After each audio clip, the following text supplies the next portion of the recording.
আপনারা শুনে অবাক হবেন, এই তথ্য হয়তো অনেকে জানেন না। আমেরিকান সরকার শুধুমাত্র গাজার উপরে হামলা করার জন্য ইসরায়েলি সৈন্যদেরকে 1 বছরে সাহায্য করেছে 2200 কোটি মার্কিন ডলার। ডোনাল্ড ট্রাম্প ক্ষমতায় আসার আগ মুহূর্তে এটা একটা তার নির্বাচনী ইশতেহার ছিল। ইহুদিদের সাপোর্ট পাওয়ার জন্য সে ইহুদি ইসরায়েলিদেরকে সাথে নেওয়ার জন্য বলেছে যে আমি যদি ক্ষমতায় যেতে পারি তাহলে গাজাকে আমি একটা মৃত্যুপুরীতে পরিণত করব এবং গাজাকে জ্বালিয়ে পুড়ে ছাই বানাই দেব। ঘৃণার সাথে কন্যা উজুবিল্লাহ, ওরা গাজাকে ছাই বানাতে চেয়েছে, আল্লাহ তাআলা ওদের রাষ্ট্রকে জ্বালিয়ে পুড়ে ছাই বানিয়ে দিয়েছে। ক্যালিফোর্নিয়ার দিকে একটু তাকান, লস অ্যাঞ্জেলেসের দিকে তাকান, অবস্থাটা হয়েছে কি আপনারা শুনে অবাক হবেন। এই তথ্য হয়তো অনেকে জানেন না। আমেরিকান সরকার শুধুমাত্র গাজার উপরে হামলা করার জন্য ইসরায়েলি সৈন্যদেরকে 1 বছরে সাহায্য করেছে 2200 কোটি মার্কিন ডলার। 2200 কোটি মার্কিন ডলার তারা সহযোগিতা করেছে। ক্যালিফোর্নিয়া থেকে আমেরিকার সরকার সাহায্য করেছে শুধুমাত্র ফিলিস্তিনের মুসলমানদেরকে হত্যা করার জন্য। চিৎকার দেখো নাউজুবিল্লাহ, আরো জোরে বলে নাউজুবিল্লাহ। আর একদিনে আল্লাহ তাআলা যে দাবানল জ্বালিয়ে দিয়েছে না, একদিনে ক্ষতি হয়েছে 5000 কোটি মার্কিন ডলার। এটা তো শেষ হয়েছে। আজকের তথ্য পেলাম যে আজকের এই পর্যন্ত প্রায় 200 বিলিয়ন মার্কিন ডলারের চাইতে বেশি ক্ষতি হয়ে গেছে বলে। পৃথিবীর সমস্ত প্রযুক্তি ব্যবহার করে ওরা আগুন নেভাতে পারছে না, দাও দাও করে জ্বলতেছে। সে আগুন এমন ভাবে জ্বলতেছে যে আগুন কি দিয়ে আপনি নেভাবেন। কত প্রকারের তারা গ্যাস, বিভিন্ন প্রকারের কালারিং আপনার গ্যাসগুলো ব্যবহার করতেছে এটাকে নির্বাপন করার জন্য, কন্ট্রোলে আনার জন্য পারতেছে না। একদিকে আগুন জ্বলে, পাশে সমুদ্র, কিন্তু আগুন জ্বলার সাথে সাথে এমন বাতাস ছুটছে যে বাতাস আগুনের টুকরাগুলোকে এক বাড়ি থেকে নিয়ে আরেক বাড়িতে ঢুকাই দিচ্ছে, এক বাড়ি থেকে আরেক বাড়িতে ঢুকাই দিচ্ছে। এই যেন মনে হচ্ছে আবাবিল দিয়ে যেমন আল্লাহ রাব্বুল আলামিন কাবাগর ধ্বংসকারীদেরকে টুকরা টুকরা করে দিয়েছিলেন, এক একটা আগুনের টুকরা এক বাড়ি থেকে আরেক বাড়িতে লাগার দৃশ্য মনে হচ্ছে যেন একা লাগতেছে না, মনে হচ্ছে ফেরেশতারা গিয়ে আগুন ধরাই দিচ্ছে। অবস্থা এমন পর্যায়ে দাঁড়িয়ে গিয়েছে। আল্লাহ আছেন না নাই? চিল্লায় বলতে পারছেন না? নাই। তোমরা মুসলমানদেরকে মৃত্যুপুরীর মধ্যে শুয়াই দিয়া নিজেরা বিলাসবহুল জীবন যাপন করবে, তা হবে না। ইন্না বাতশা রাব্বিকা লাশাদীদ, তোমার রবের ধরা বড় মারাত্মক ধরা। ফিলিস্তিন নিয়ে মাথা ঘামানোর দরকার নাই, নিজের ক্যালিফোর্নিয়া রক্ষা করো। এই অ্যাকশন কে নিয়েছেন যদি বলেন তো ভাই? আরো যদি বলুন কে নিয়েছেন? আল্লাহ পাক নিয়েছেন। আমার ভাইয়ারা, আফগানিস্তানের মাটিতে সেখানকার তালেবানেরা আনারের চাষ করলো, আর ওই ফিলিস্তিনের মাটিতে ইসরায়েল সৈন্যরা হামলা করার কারণে ইসরায়েলি প্রোডাক্টগুলো মুসলিম বিশ্ব বর্জন করলো। ফান্টা, আরসিকোলা, 7 আপ, স্প্রাইট, যা আছে যত প্রকার পানীয় আছে, কোকা-কোলা সব বাদ দিয়ে দিল মুসলমানেরা। এখন এই যে পানীয় তো একটা বিরাট বাজার ছিল মধ্যপ্রাচ্য। মধ্যপ্রাচ্য গরম এলাকা না, সেখানে প্রচন্ড তাপমাত্রা থাকে, 50 ডিগ্রি সেলসিয়াস তাপমাত্রা হয়ে যায়, 52, 51 এই পর্যন্ত হয়ে যায়। তো সেখানে এই পানীয়টা খুব চলে, 7 আপ, আরসিকোলা, কোকা-কোলা, মিরিন্ডা, স্প্রাইট, এগুলো খুব চলে। যখন মধ্যপ্রাচ্যের এই বাজারটা ইসরায়েল হারিয়ে ফেললো, এখন এই বাজার তো খালি। সাফাকুলা তালিবানরা আবিষ্কার করে এই বাজারটা দখল করলো তালিবান সরকার। আলহামদুলিল্লাহ বলেন। বিদেশি মুদ্রা তারা টানা শুরু করলেন। 1 বছর যেতে না যেতেই তারা সুপার কার আবিষ্কার করলো তালিবানরা। কার এমন গাড়ি বানিয়েছে যা বিশ্বের ইতিহাসে, যারা পৃথিবীর মধ্যে সর্বোচ্চ গাড়ি বানায়, যারা BMW, মার্সিডিজ বেঞ্চের মতো, ওদের সাথে পাল্লা দিয়ে চলতে পারে এমন গাড়ি তালিবানরা বানায় ফেললো। এমন বাইক বানালো যে বাইকগুলো হিন্দুস্তানের বাইকের চাইতে আরো প্রযুক্তিগত দিক থেকে অনেক উন্নত। আল্লাহু আকবার বলেন। তাহলে একদিক থেকে বাইক বানিয়ে ফেললো, প্রযুক্তির খাতে তারা অটোমোবাইল কোম্পানির সাথে যোগাযোগ করে কাতারের সহযোগিতা নিয়ে বিশ্ব দরবারে গাড়িটা সাপ্লাই দেওয়া শুরু করলো। যে জমিনের মধ্যে আফিমের চাষ হয়েছে সেখানে তারা আনারের চাষ করতে শুরু করে দিল। যে মাটিতে আমেরিকা 20টা বছর বৃষ্টির ফোঁটার মতো গুলি বর্ষণ করেছে, বুম্পিং করেছে, 70,000 তালেবানকে শাহাদাত বরণ করিয়ে দিয়েছে, সেই মাটি থেকে ফেটে দিয়ে আল্লাহ তাআলা সেই মাটির ভেতর থেকে এত মূল্যবান রত্ন ভান্ডার বের করলেন। আপনারা এই উপমহাদেশের মধ্যে শ্রেষ্ঠতম ধনী নীতা আম্বানির নাম নিশ্চয়ই শুনেছেন, মুকেশ আম্বানির নাম শুনেছেন। ভারতবর্ষের তার ছেলের বিবাহের মধ্যে গোটা পৃথিবীর যত প্রকার বড় লোক আছে সবগুলাকে দাওয়াত দিয়ে নিয়ে আসছে, ঠিক না? পত্রপত্রিকা খুব গরম ছিল, মিডিয়া পাড়া কয়েকদিন গরম ছিল এগুলো নিয়ে। তো যাই হোক, নীতা আম্বানি তার গলার মধ্যে যে চেইন ব্যবহার করেছিলেন, একটা নেকলেস ব্যবহার করেছিলেন, পান্নার নেকলেস, ডায়মন্ডের না। ডায়মন্ড একটা পাথর, পান্না আরেকটা পাথর, এটা গ্রিন কালারের হয়। আমি পত্রিকাতে নিজে পড়েছি যে সেটা সম্ভবত একটা রাষ্ট্রের বাজেটের চাইতেও বেশি দাম, একটা নেকলেসের মূল্য।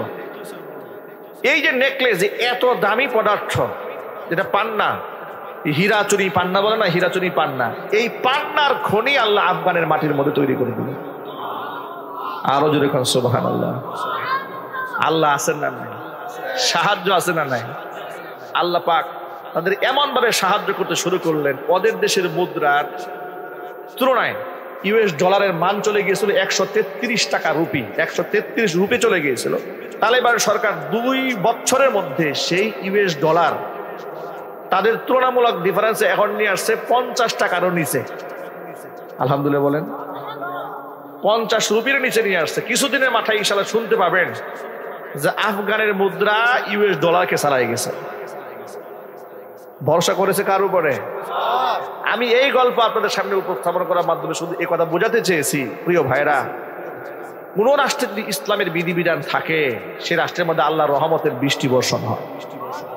আর আমরা যারা এখানে বসে আছি, আমরা আল্লাহর হুকুমের সামনে আমরা কে যে আমরা প্রশ্ন তুলবো, আল্লাহ কেন নামাজ পড়বো, কেন রোজা রাখবো, কেন সুদ খাবো না, কেন সুদ খাবো না, কেন মিথ্যা কথা বলবো না, কোনো কেন নয়। আমরা গোলাম। আমরা কি জোরে বলেন তো ভাই? কার গোলাম? এই কথা বলতে কি আমাদের লজ্জা হয় নাকি ভাই? এটা আমাদের গৌরব। আমরা সম্মানের সাথে বলি, আল্লাহ যেন আমাদেরকে একেবারে সাচ্চা গোলাম বানায় দেয়। জোরে কথা নেই। আর গোলামের রবের হুকুমের সামনে কোনো প্রশ্ন তোলার অধিকার থাকে না।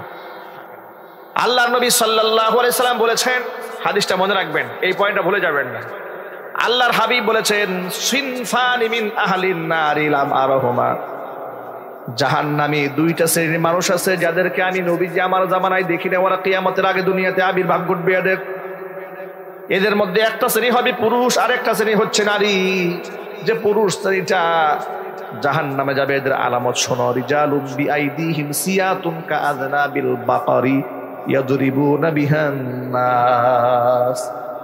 এমন কিছু পুরুষরা দুনিয়াতে আসবে যাদের হাতে গরুর লেজের মতো লাঠি থাকবে, অন্যায় ভাবে তারা মানুষদেরকে পিটাবে। সন্ত্রাসী গুন্ডা টাইপের মানুষেরা, এরা জাহান্নামে যাবে না, এরা তো জাহান্নামে যাবে, জান্নাতের খুশবু পর্যন্ত এরা নাকের মধ্যে পাবে না। নাউযুবিল্লাহ।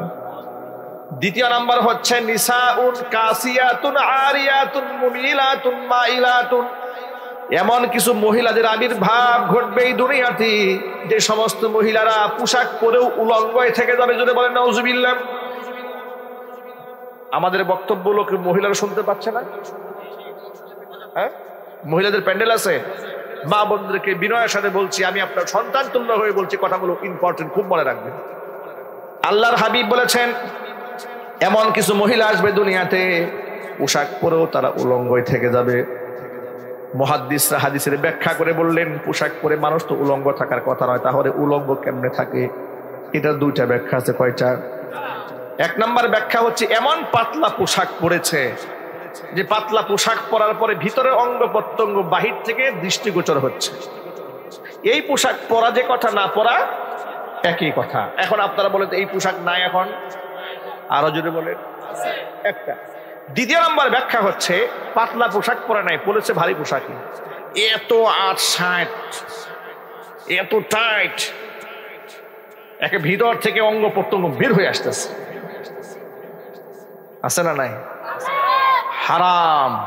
এই পোশাক পরা কি? আরো জোরে। কিছু কিছু মহিলা এটা ডিজিটাল বোরকা পরে। আহারে বোরকা, মনে করে একেবারে বেহেশতের দারোয়ান। উনি বোরকা পরে আসছে, এমন বোরকা, এমন মডেলের বোরকা, এই বোরকা পরলে পুরুষরা আরো বেশি টাকায় থাকে। ঠিক কিনা বলেন? আবার বোরকা পরেছে শরীরের ভাজে ভাজে একেবারে সেট করে নিয়ে আসছে।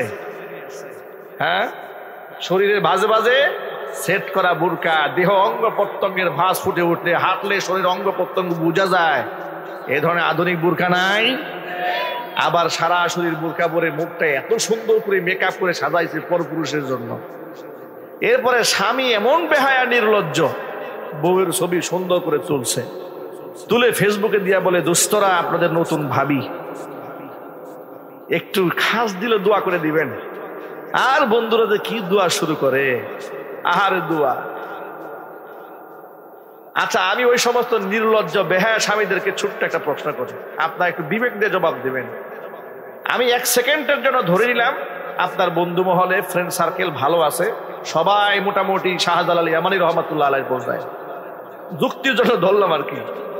একেবারে খান জাহান আলী, শাহপরান রহমাতুল্লাহ আলাইহির মতো সব আল্লাহর ওলি বুজুর্গ।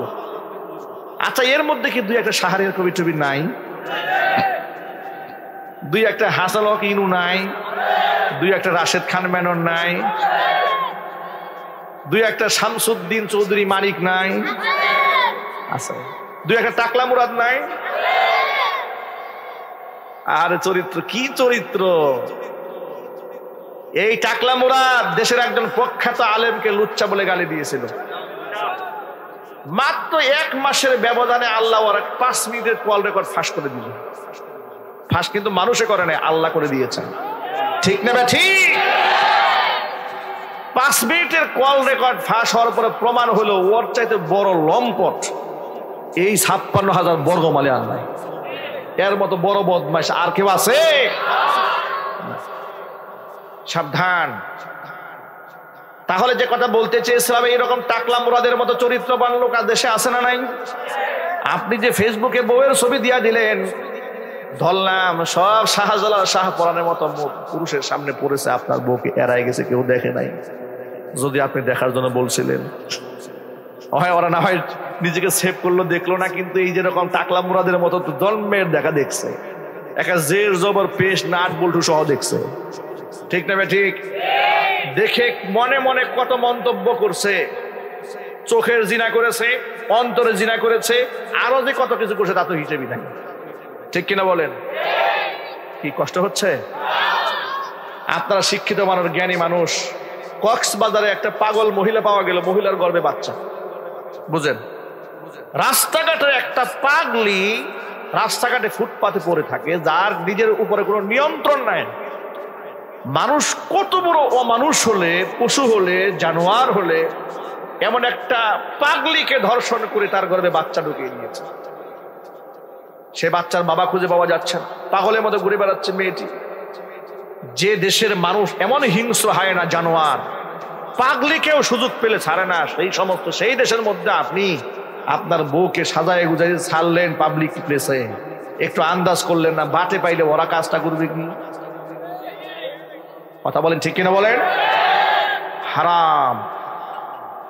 বউর ছবি ফেসবুক আর জীবনে দিবেন? কারা কারা দিবেন হাত দেখি তো। কেউ দিবেন না? এবার দিবেন না কারা কারা হাত দেখি। কারা কারা জীবনেও দিবেন না? গুলি করলেও দিবেন না? বিয়ে করছো নাকি বেটা? কি খুশি দেখছেন? বয়স হলো 7 বছর, কয় ইনশাল্লাহ। ও জীবনেও দেবে না, ওই সাচ্চা মুসলমান হবে ইনশাল্লাহ। জুলুবাদের ইনশাল্লাহ। নির্লজ্জ বেহায়েরা শিক্ষা গ্রহণ করে বাচ্চার কাছ থেকে। আল্লাহ হেদায়েত দান করুক। আল্লাহর হাবিব বলেছেন, সালাসাতুন কদ হারামাল্লাহু আলাইহিমুল জান্নাত, 3 শ্রেণীর মানুষের জন্য আল্লাহ তার জান্নাতকে হারাম করেছেন। 1 নাম্বার হচ্ছে মুদিবিনুল খামর, যারা মদ্যপান করে তাদের জন্য আল্লাহর জান্নাত হারাম। 2 নাম্বার ওয়ালা আকু, পিতা মাতার অবাধ্য সন্তান, তাদের জন্য আল্লাহর জান্নাত হারাম। 3 নাম্বার হচ্ছে ওয়াদাইয়ুসুল্লাযী ইউকিরু ফি আহলিহিল খাবাস, ওই দাইয়ুস পুরুষ, যে পুরুষ তার অধীনস্থ নারীদেরকে বেপরদায় রাস্তাঘাটে চালায়। আছে না নাই? আল্লাহ যেন আমাদেরকে হেফাজত।